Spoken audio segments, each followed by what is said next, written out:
Hi, I'm Dr. Robert Melillo, and I want to welcome you to my new podcast. In this podcast, we're going to be discussing everything brain. I've been a clinical practitioner for 39 years, and for most of my adult life, I've been fascinated with learning everything I could about the human brain and the brain, body, and behavior connection. The combination of being a researcher, a clinician, and a professor has allowed me to have a unique understanding of the brain, how it develops, how it may influence mental, physical, and emotional health and well-being.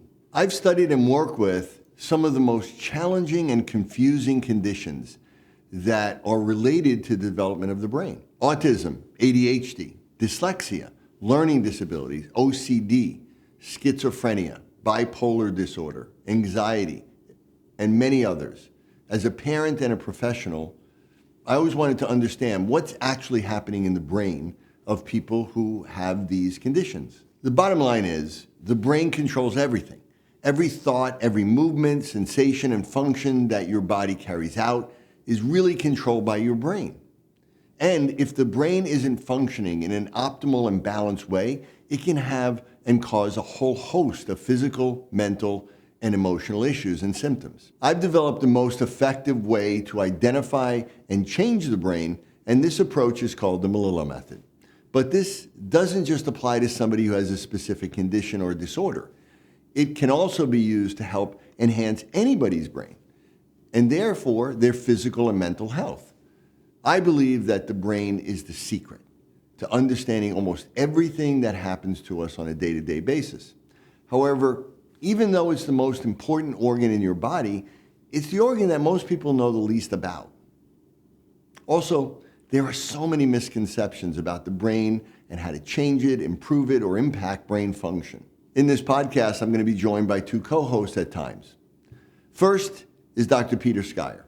He's my closest friend, colleague, and protege, who not only has a great knowledge in all things brain as well, but also has incredible expertise in the immune system and in functional medicine. Together, one of the areas of our focus of work is the interaction between the brain, the nervous system, and the immune system, and how that manifests in our lives and what we can do about it. The brain also controls your motivation and your ability to set and pursue goals. This is called goal-directed behavior. Many people struggle in these areas. They struggle with setting or keeping goals, and no matter how hard they try, they just can't seem to change that. In most cases, this comes down to the brain. And unless you change the brain in a very specific way, you may never be able to change your behavior. Procrastination, anxiety, self-esteem issues, anger management, social and interpersonal relationships, all come down to your brain. Brain development and brain asymmetry are the two core issues of my work. And this will be a heavy focus of this podcast. What happens during early development of the brain ultimately decides the fate of the adult brain. In fact, most adult mental health issues really start in childhood. The other co-host joining me on occasion will be my beautiful wife, Carolyn. Carolyn and I have created a web series called Disconnected Kids, Reconnected Families, where we actually go into people's homes with them and help them with several issues. We discuss things like diet, nutrition, hygiene, exercise, shopping, cooking, parenting, and even their own relationship issues. I work with struggling families from all over the world every day. Helping families to make specific changes in their homes can be life-changing for an individual or for a family. Our web series over the past year on Your Home TV has over 3 million views, which means it's resonating with people in a big way.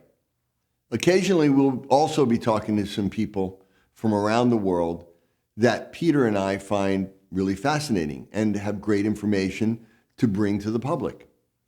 This may be other doctors, researchers, celebrities, or anybody who we think is doing something pretty cool. And we feel that, it's really important for you to know this. The purpose of each show is to really bring together a huge body of information from many different areas of health, personal development, and interpersonal relationships, and to explain complex things in simple and practical terms and really give you tools that you can use every day to improve your life and your children's lives. We want to help you help yourself and your communities. So I hope you join us. We look forward to sharing this exciting journey with you together. Thank you. All right, welcome back. This is the Melillo Method Podcast. I'm one of your hosts, Dr. Robert Melillo, and I'm here with my co-host and good friend, Dr. Peter Scire. Hey, everyone. So we just did our first podcast, and we're very excited about it, but we really want to jump on and kind of piggyback on what we were talking about in the first one, which really is very personal for you, I know, and personal for me too, because, my family. One of the things that started me down this road when I think about a long time ago, when I was a kid, the term that there's a thin line between genius and insanity. Did you ever hear that? Yeah. And I always wondered why, I'd watch movies of these famous people, or I'd love to read biographies of books of people that really accomplished some great things and were geniuses. And there was always tragedy at the end, they killed themselves or drank themselves. All of it. And I was always like, why? Yeah. Why wouldn't they just be happy if they were a genius, right? I didn't understand that, but it always bugged me. I remember my first paper I ever wrote in grammar school was about schizophrenia. So I go back, and this has been something that has been a mystery to me. And then I realized that, my whole work has really been, and the explanation comes down to brain asymmetry. And one of the biggest things now that is that is anxiety. Everybody has anxiety. It's just at all levels, at all ages. It is just, more epidemic than ever before. And there's different types of anxiety, but there's one, I think, classic type of anxiety that you were kind of alluding to last time, which is where we look at somebody that has a left hemisphere deficit and has a right hemisphere overactivity. And that's how we look at a lot of it, right? When we look at it, okay, what is actually happening? How do you explain the symptoms? Ian McGilchrist in his book quoted this neuroscientist, Tim Brown, that said nothing in human psychology or psychiatry makes sense unless you look at it in light of brain asymmetry. And so you look at all these symptoms that people have and you throw a label on them, but what does it mean? How are they really good at certain things and then really bad, or certain things are so overactive and so, out of control, and other things are just so underdeveloped? And really the whole brain asymmetry model is the only thing that really explains it all. And that explains that whole idea of genius and insanity, where you have areas of the brain that are these genius level skills, and then you have other areas that are developmentally delayed or underactive because of that imbalance, because the brain works in this way. If one side gains too much dominance over the other, or certain networks are too strong, they shut down other networks. And that is really the only way you can explain the symptoms. So let's talk about that classic type of anxiety that I think is so prevalent right now, especially in the creative types. I've been really spending a lot of time because with my daughter, my daughter Ellis is a singer-songwriter, and she lives in Nashville. And she's out there, and she's, so gifted and talented, but also struggled with a lot of these issues. And she, has told me we need to go down to Nashville because all the creatives, she says, down there are all struggling with this type of anxiety. So let's get into that and talk about, this really epidemic anxiety that has to do with this overactive right, underactive left. So get into your own experiences about that. Yeah, for me, it started out with the insecurity of just not being good, and especially in an academic realm. Okay, was that reality? Were you actually not good, or was it just all your perception?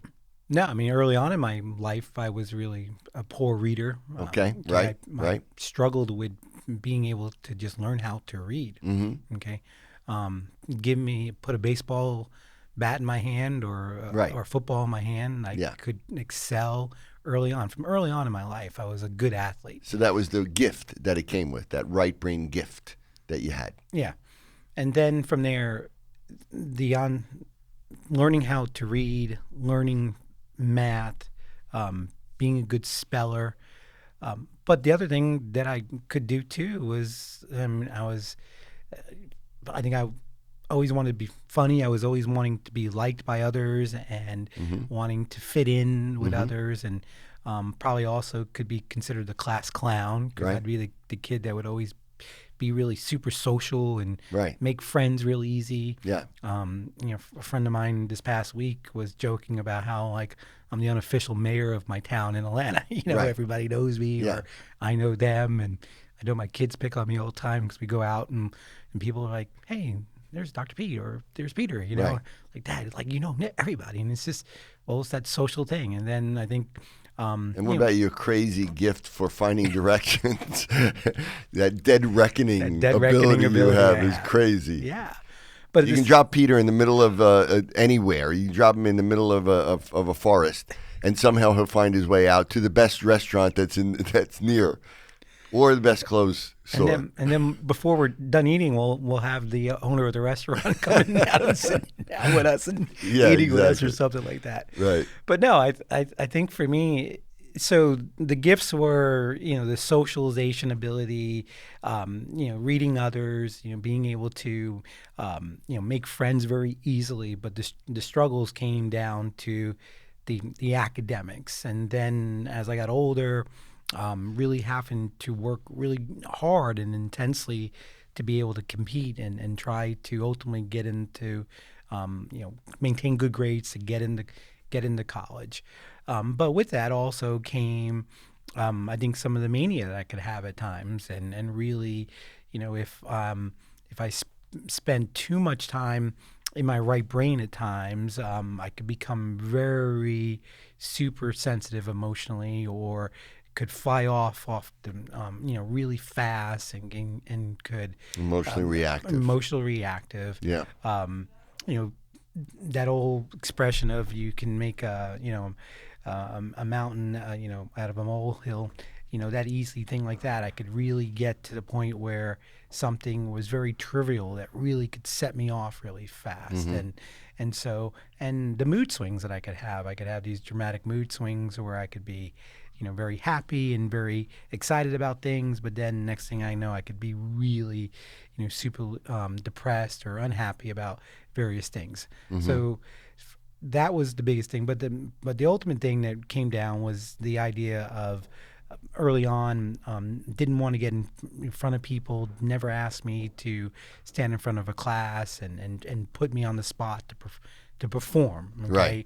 Or the anxiety that would come with taking a test. I could probably know the material, but the stress response of the test probably kept me out of some of the elite schools in the country coming out of high school, was because I couldn't perform under those stressful conditions, even though I knew the material for the most part. Right. So I think it's a good opportunity to jump in a little bit on the right brain, left brain, and what they do, so that we can give people some context if they've never heard this before. It might be piquing their interest.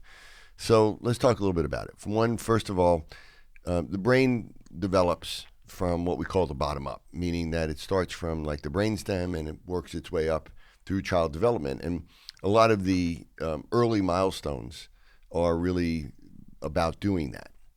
And the right brain develops first. It leads for the first 2 to 3 years. And the right brain's primary job is really for survival, right? So the first brain comes online. It's about, okay, how do we survive? How do we keep this person alive? And if we go back to, all of human history, the number one survival strategy for humans has been to be part of a group, to get along with other people. In the Stone Age or before, people could not survive on their own out there. If they were kicked out of a group, it was literally a death sentence. So there is this innate drive in humans, especially in the right brain, that from the very beginning we need to attach to other humans. And that is the driving force of the right brain, always.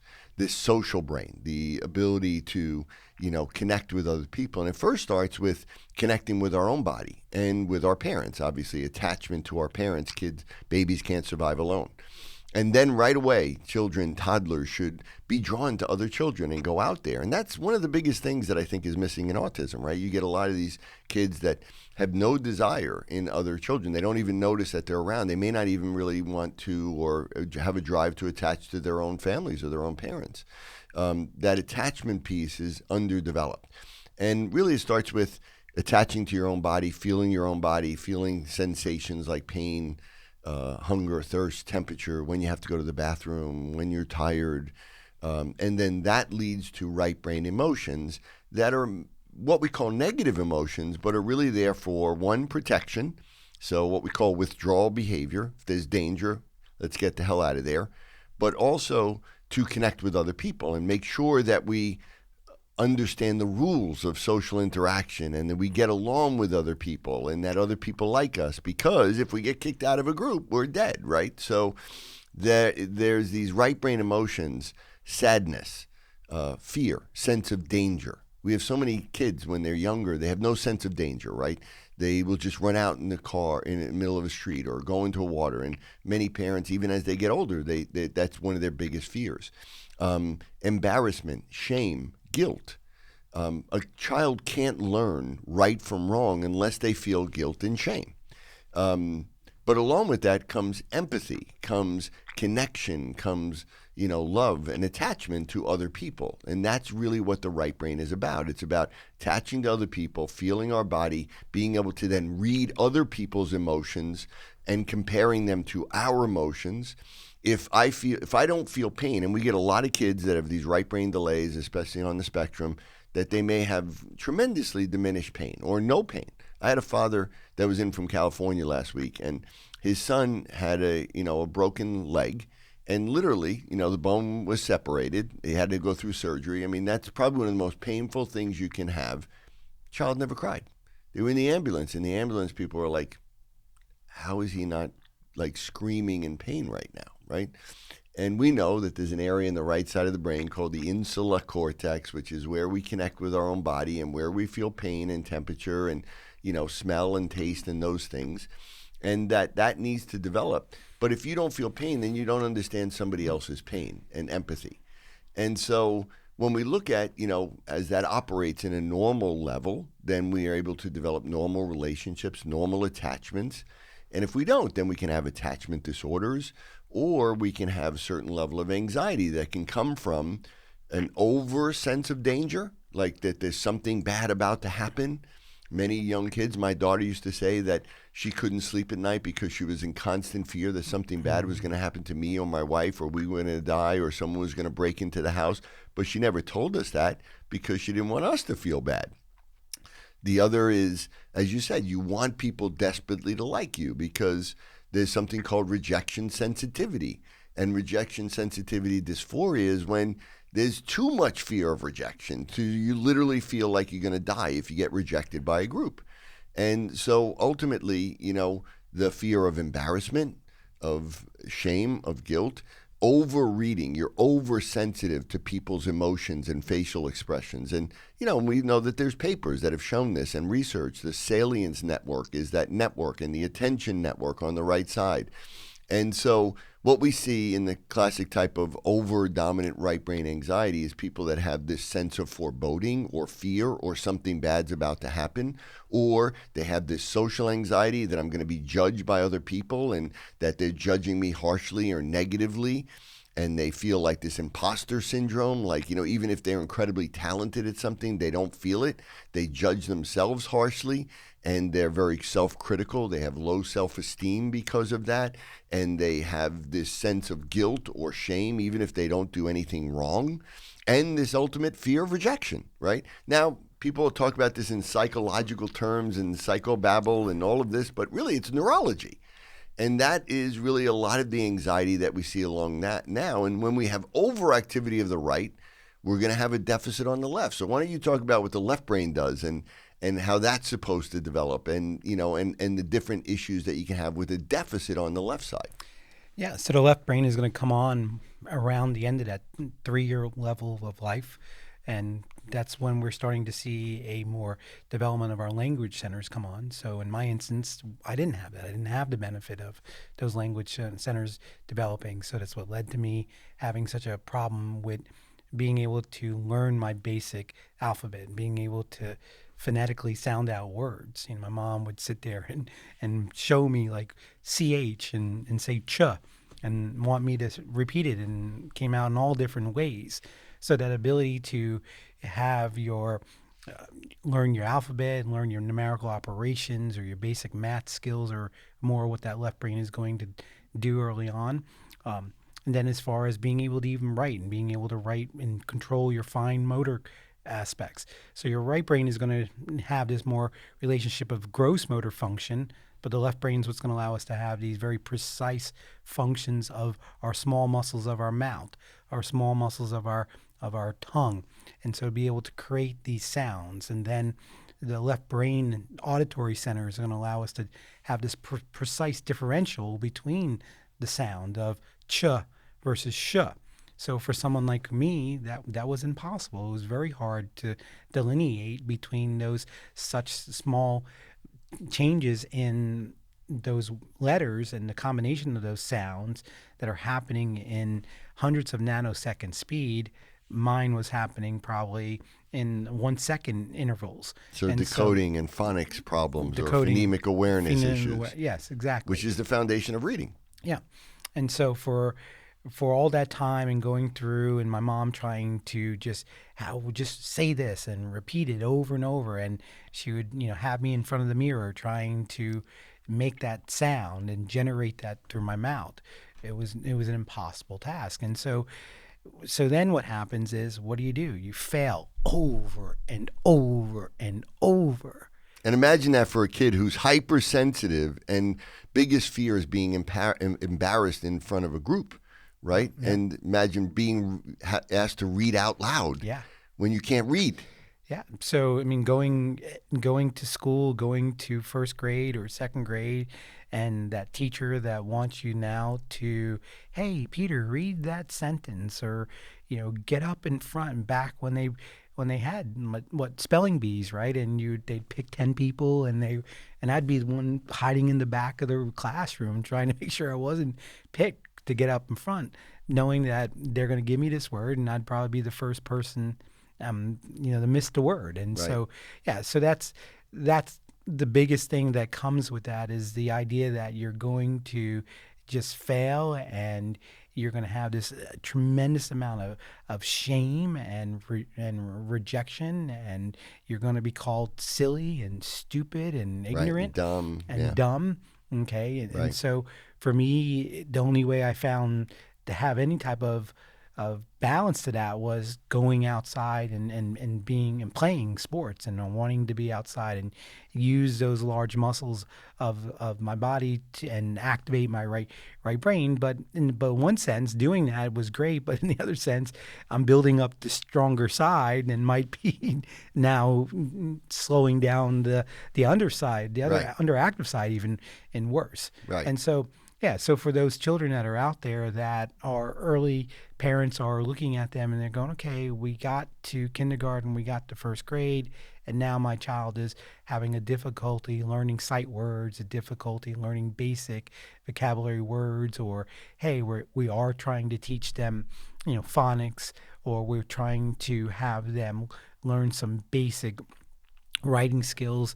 I mean, those are the children that we have to identify immediately and realize that, hey, these are going to be potential children that have these left hemispheric delays, that are going to have these learning disabilities or dyslexic the tendencies. And if we let that play out for years, these are kids that when they get into maybe second, third grade are going to probably be behavioral cases, because honestly, they're just going to hate wanting to go to school. Right. They're going to not want to go to school. They're not going to want to wake up in the morning.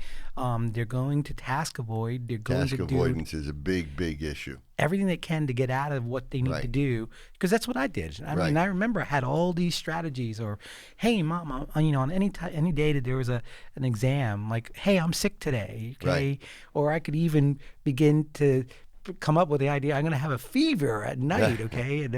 And so, but the one thing about the right brain is obviously about creativity, and so what are you going to do? You're going to come up with this crazy creative story to get out of things, right? Yes. Or get to class and tell your teacher that you're not feeling really well, and can I go to the nurse and go to the nurse, and so So yeah, so that was the thing that you wanted to be able to look out for, is that if your child is constantly, feeling very uncomfortable about getting up in the morning and going to school or coming home from school, and they've held it together in school, and then immediately when they get home, it's all out. Right. Pick a war Yes. with your parent. And Right. obviously for me, most of the time it was my mom picking me up after school. Right. It's or always the mother. or getting me off the school bus Right. and coming in and just unloading on her. Right.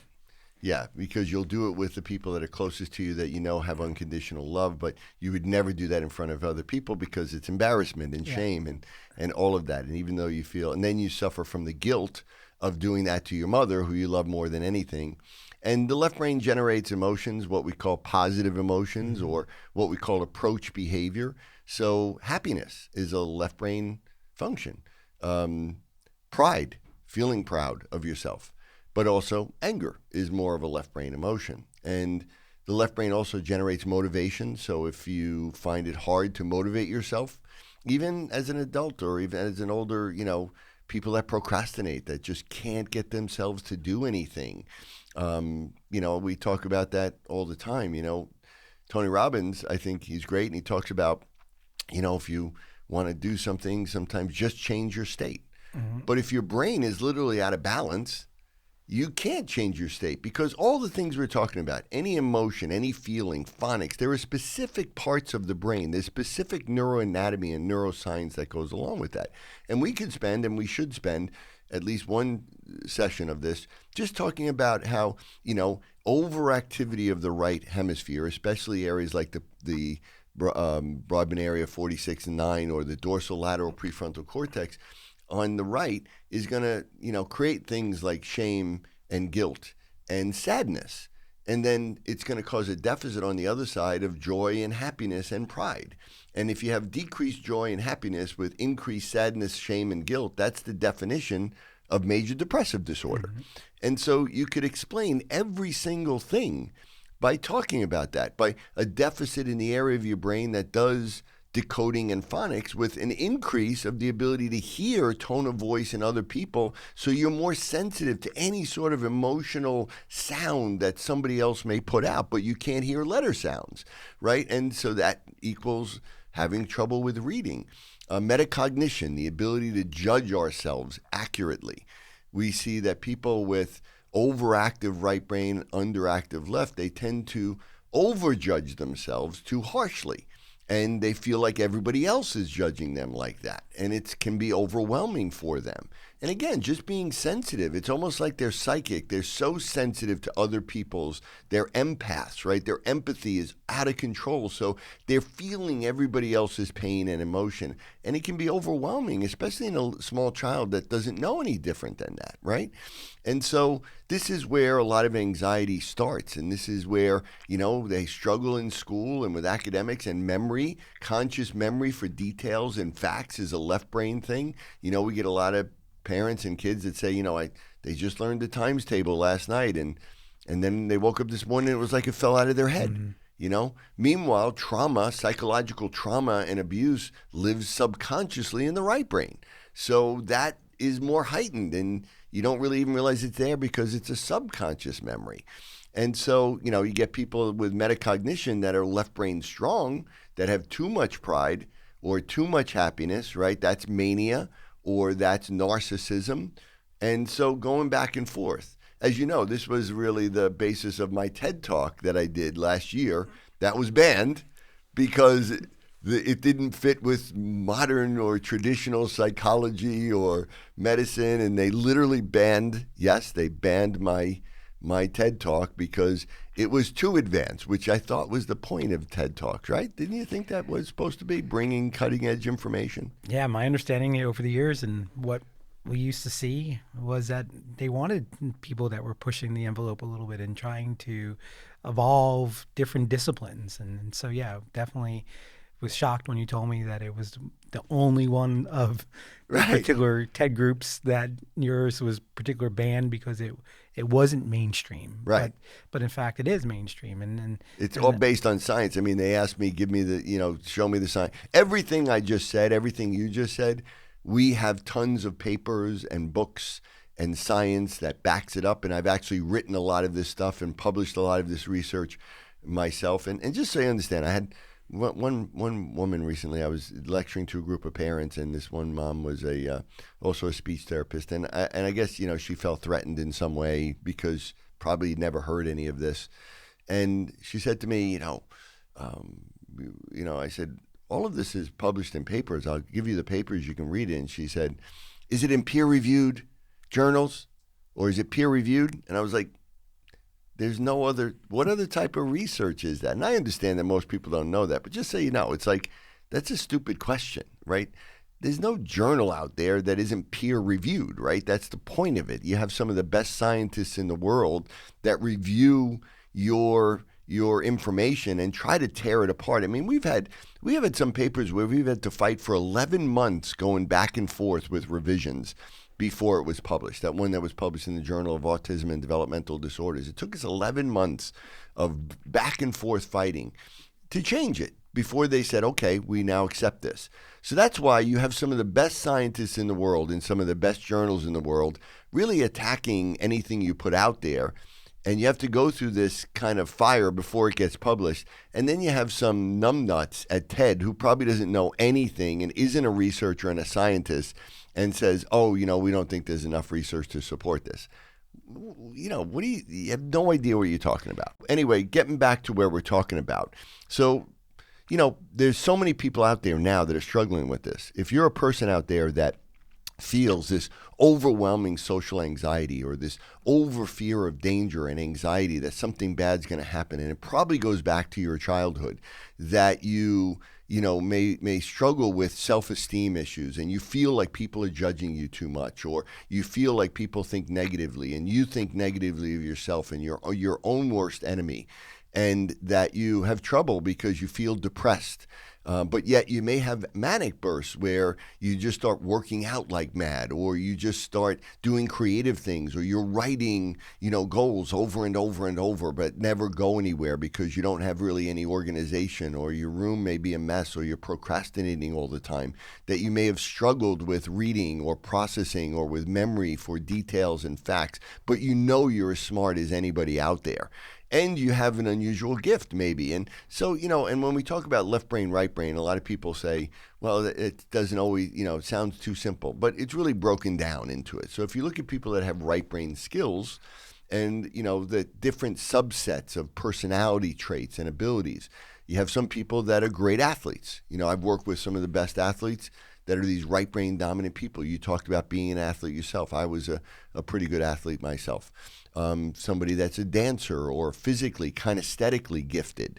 You have people that are just really inventive, that have great ideas. I mean, Thomas Edison was horribly dyslexic, right? You get people that are truly creative in the arts, visual art, or something like drawing or painting. My wife is an incredible artist like that, and jewelry designer. You get people that may be talented in music and songwriting, like my daughter, and other people like Ed Sheeran is also dyslexic, has grown up dyslexic, right? Tom Cruise and Tom Cruise, right? Richard Branson, yep. Right? So CEOs, entrepreneurs. You get other people that might, be great at design. But then you get some people that really their superpower is that they can read people, and they're so empathetic, and they're so good, and they're so social, even though they may have so much social anxiety around it. So they fight because they want to be social. They want people to love them. But then their biggest fear is rejection and people not loving them. And they have trouble generating joy because the left brain generates joy, and they may have struggled in school a bit. So all of that, if you feel like that, this is the first time it's going to explain to you why you're feeling all these things and what areas of the brain are involved and what the answer to it is. What the answer is, you have to build up areas on the left brain and you have to dampen those areas that are overactive in the right. And you have to get out of your body a little bit. You have to not feel that. You have to bring up the joy.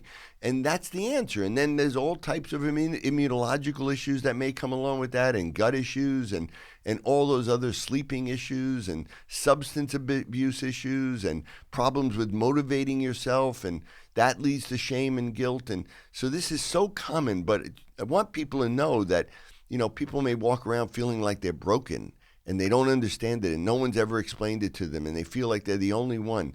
But we see so many people like this, and there's answers. It's real answers because these are real issues, and it's not psychological. It's neurological. It's neuroscience, and it's applied neuroscience, and that's what we're talking about. Yeah, I think the biggest thing, getting people to understand this concept that it's not about just getting labeled. Okay, you go to maybe you go to your general physician, and then they go, we may send you over to your psychologist, and you go to the psychologist, and they do an inventory of an assessment, and they go, okay, well, it's anxiety, or it's OCD, or it's bipolar. And then, maybe we do cognitive therapy on you, or maybe we put you on a medication. But no one has sat there and explained to them the difference between their two sides of their brain. And I think that's, after all these years of doing this, and especially with the popularity of your books, the easiest thing now to do is to be able to sit down and explain that to a person, to a parent, or to a woman that's struggling with her thyroid, and say, okay, hey, yes, I have Hashimoto's. But when I do your case history, you have all this other stuff that was going on. I just did this recently with a woman who was having PCOS and polycystic ovarian syndrome. And when I went back to her history, she had all these signs of being this very left brain delayed woman in her development.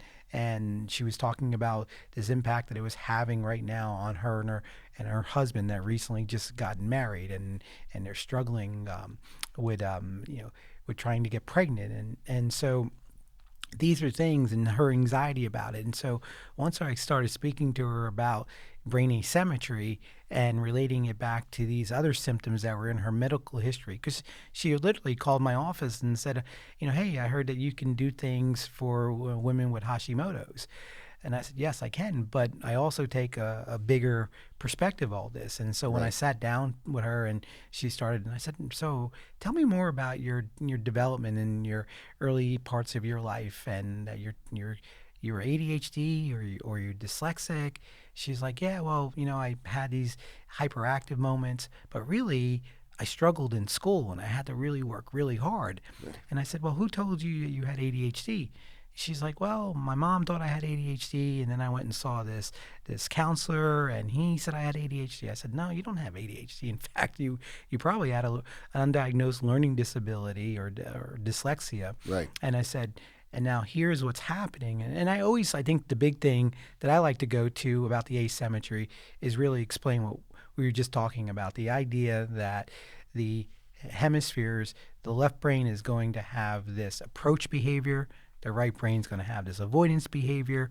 And when I started explaining to her about the lack of approach behavior potentially in her left brain, the lack of joy, that she could never really find happiness in her life, no matter how hard she tried to search for it, that she was always constantly sad, and that she was always constantly emotionally sensitive. I said, and I just showed her the simple 3 emotions of the right brain and the 3 emotions of the left brain. She's like, well, that made a whole lot of sense. And this is a 39-year-old woman that's come to me for quote unquote Hashimoto's. Right. That we just totally changed her whole landscape of how she's looking now at her life and understanding her life. So I think this is extremely important for people because it's only going to get worse and worse. And this idea that we're looking now at resiliency. And one of the things that we've seen coming out of the pandemic is the certain population that went and now have full-blown anxiety and have all these other things coming on neurologically and psychologically. But then what about this whole population of people that didn't, that were able to even, if they came down with infection, they bounced back from it very quickly, okay? If they had to work from home, they didn't go into depressed moments. They created their social network, or they were able to get out and work out and do all these things. And so I think that's a big construct here. And I'm sure there's going to be a way for us to look at that and say, hey, was there a laterality component to that? Was there a certain perspective of the people that had this great resilience? were gifted in certain ways in their laterality that allowed that to happen. And I think that Right. might probably be more of those right brain dominant people. Yeah.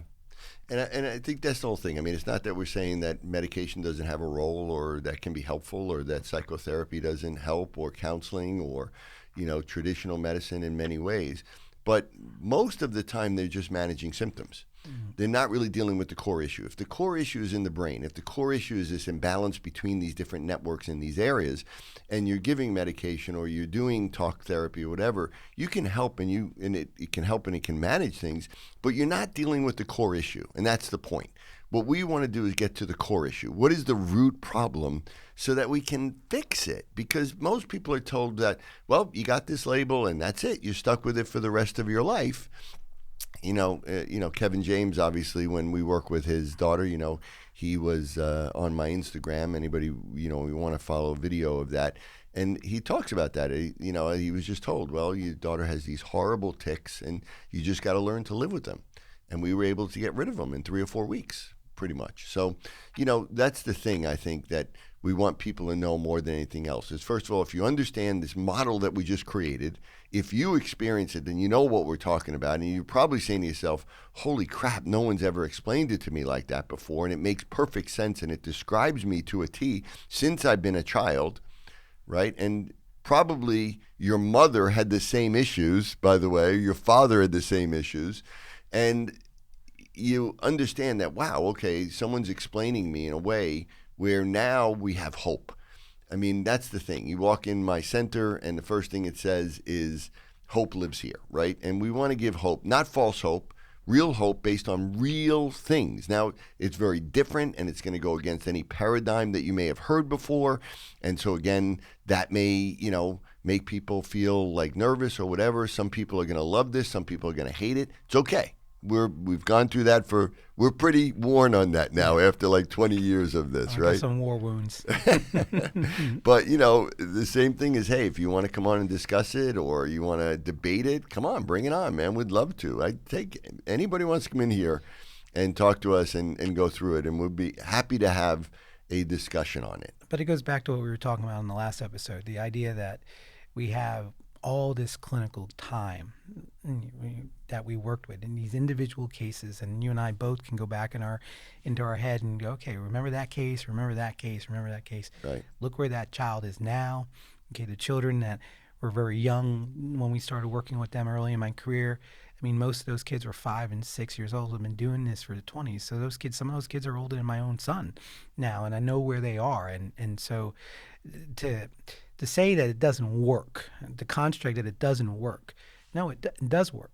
Right. And we now probably know better than ever because we stewed over the cases that we may not have gotten always the best outcomes. How could we get better outcomes? And I know that the principles were right 20 years ago. Mm-hmm. Now, had the applications that we have now, could we have done that 20 years ago?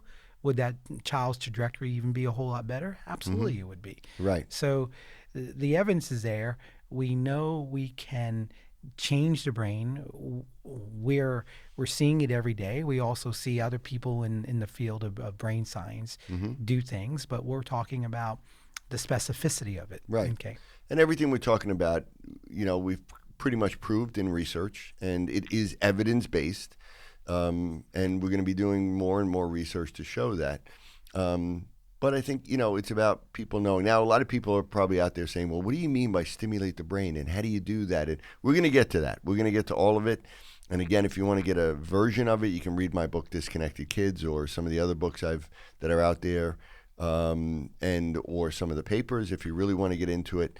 Again, we try to talk in somewhat simple terms, and to me, that's always been what I've tried to strive for in lecturing and teaching any audience, is to try to take the most complex concepts in science, which that's what we're talking about, the most complex concepts in neuroscience and in neuroimmunology, and boil it down so that anybody can understand it. And the only way you can do that is when you really know it.